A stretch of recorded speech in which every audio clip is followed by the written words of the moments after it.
Hello friends, आज मैं आपके साथ बिना प्याज लहसुन की थाली शेयर करूंगी जिसे आप त्योहारों पर बना सकते हैं या आपके घर में अगर अचानक कोई आने वाला हो तो भी आप इसे इजीली बना सकते हैं, या अगर कोई प्याज लहसुन नहीं खाता तब भी आप इस थाली को बहुत कम टाइम में बनाकर तैयार कर सकते हैं। तो चलिए आइए आपके साथ बनाते हैं ये बिना प्याज लहसुन की थाली। तो ये थाली मैंने तीज पर बनाई थी, तो वही थाली मैं आपके साथ शेयर करूंगी। अभी सुबह का 8 बजा है और मैं नहा धोकर किचन में आ गई हूँ और आज मेरे लिए करने को काफी सारा काम है क्योंकि पूजा की तैयारी भी करनी है, पूजा का खाना भी बनाना है जिसे हम लोग बायना बोलते हैं, और साथ ही घर का खाना भी बनाना है। तो इस तरीके से आज काफी सारा काम है। तो चलिए आइए सबसे पहले पूजा की पूड़ियाँ सेकते हैं। तो इसके लिए मैंने आटा पहले ही लगा के रख दिया था। हमारा आटा सेट भी हो गया है। अब हम इसकी छोटी छोटी लोइयाँ काटेंगे और एक साथ पूड़ियाँ बेल के रख लेंगे। तो अभी मैं केवल पूजा के लिए पूड़ियाँ बेलूंगी जिसका हम भोग लगाएंगे, और जब खाना खाया जाएगा तब गरम गरम पूड़ियाँ सेकेंगी। तो चलिए आइए आपके साथ वही चीजें शेयर करते हैं। तो पूजा की पूड़ियाँ मैं इकट्ठी बेल के रख लूंगी जिससे हमारी कढ़ाई खाली ना रहे और एक एक पूड़ी हमें ना सेकनी पड़े। अगर आप भी अकेले रहती हैं और किचन का काम आपको अकेले ही देखना पड़ता है तो आप इस तरीके से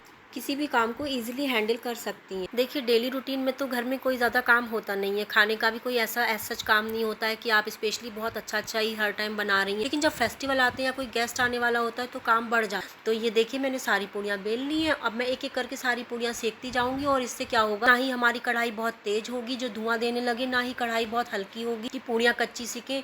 इस तरीके से आप सेक के सारी पूड़ियाँ निकाल के रख सकती हैं। अब मैं इसी कढ़ाई में पुए सेक लूंगी जिसे हम गुलगुले बोलते हैं। गुलगुले के बैटर मैंने पहले ही तैयार करके रख लिया था। अब मैं गुलगुले डाल के इसमें सेकूंगी और जब वो गुलाबी गुलाबी सीख जाएंगे फिर उनको भी उतार के मैं एक साइड में रख लूंगी। तो आप इस तरीके से बेसिक सी तैयारी पहले कर लीजिए और फिर आप तलने वाला काम हो तो फिर वो सारा काम आप एक साथ करिए। इससे क्या होगा कि घी भी ज्यादा नहीं जलेगा और आपका काम फटाफट हो जाएगा। इधर मैंने पूड़ी और गुलगुले सेक के रख दिए हैं। अब मैं सब्जी बनाऊंगी, तो सब्जी के लिए मैं एक मसाला तैयार करूंगी जिसमें मैंने बेसिक से घर के मसाले डाले हुए हैं। आप इसमें देख सकते हैं धनिया डाला है, साबुत जीरा डाला है, मिर्च डाली है और सौंफ डाली है। तो मसाले आप अपने अकॉर्डिंग डाल सकते हैं। मैंने सभी मसाले आधा चम्मच लिए और धनिया 2 चम्मच लिया, साथ ही एक लाल मिर्च ली क्योंकि हमने चटनी में हरी मिर्च भी पीसी है। अब हम इनको ड्राई रोस्ट करके दरदरा सा पीस लेंगे। तो आप पीसने के लिए मोटर पेस्टल का यूज करिएगा। मिक्सी में भी अगर आप पीसेंगे तो इसको पल्स मोड पर चला के ही पीसिएगा। इस मसाले से बहुत अच्छी खुशबू आती है सब्जी में और सब्जी का स्वाद कई गुना बढ़ जाता है। इधर मैंने आलू भी बॉईल करके छील के हाथ से मैश कर लिए थे। ये सब्जी जो मैं बना रही हूँ ये हाथ से मैश आलू से आप बनाएंगे तो बहुत टेस्टी बनेंगे। इधर मैंने टमाटर को रफली कट कर लिया है जिसमें मैंने 3 टमाटर लिए थे और इसको भी मैंने मिक्सी में दरदरा पीसा है, महीन पेस्ट नहीं बनाया। अब इसी जार में मैं अदरक, हरी मिर्च और हरे धनिये की डंडी जो होती है उसको मैं पीस लूंगी और एक चटनी जैसा पेस्ट बना लूंगी। ये भी मैं दरदरा रखूंगी। तो अगर आप भी इस तरीके से टमाटर आलू की सब्जी बनाएंगे तो ये सब्जी खाने में बहुत टेस्टी लगेगी। तो बस ये 3 चीजें बेसिक तैयारी हो गई है। अब हमने गैस पे एक कढ़ाई चढ़ा दी जिसमें मैंने आधा चम्मच जीरा डाला है, आधा चम्मच राई डाली। अब हम इसमें आधा चम्मच के करीब हल्दी डालकर आलू को डाल देंगे और आलू को थोड़ी देर तक भूनेंगे। थोड़ी देर तक भूनने के बाद हमने धनिया, अदरक और हरी मिर्च पीसी थी वो पेस्ट भी मैंने इसमें डाल दिया। साथ ही मैंने मसाला पीसा था उसको भी मैंने 2 चम्मच भर के इसमें ऐड किया है और स्वाद के अनुसार नमक डाला है। अब हम इन सारे मसालों को आलू में अच्छे से मिक्स करेंगे। फिर जो टमाटर हमने रफली चॉप किए थे उसको मैंने इसमें ऐड किया और टमाटर को मिक्स करने के बाद आप चम्मच की हेल्प से इस तरीके से आलू को मैश कर दीजिए। तो इस तरीके से ये आलू बहुत गाढ़े गाढ़े और टेस्टी बनते हैं। फिर आपको जितनी ग्रेवी रखनी हो आप उतना पानी डाल दीजिए और ढक कर इसको 5 मिनट तक पकने दीजिए।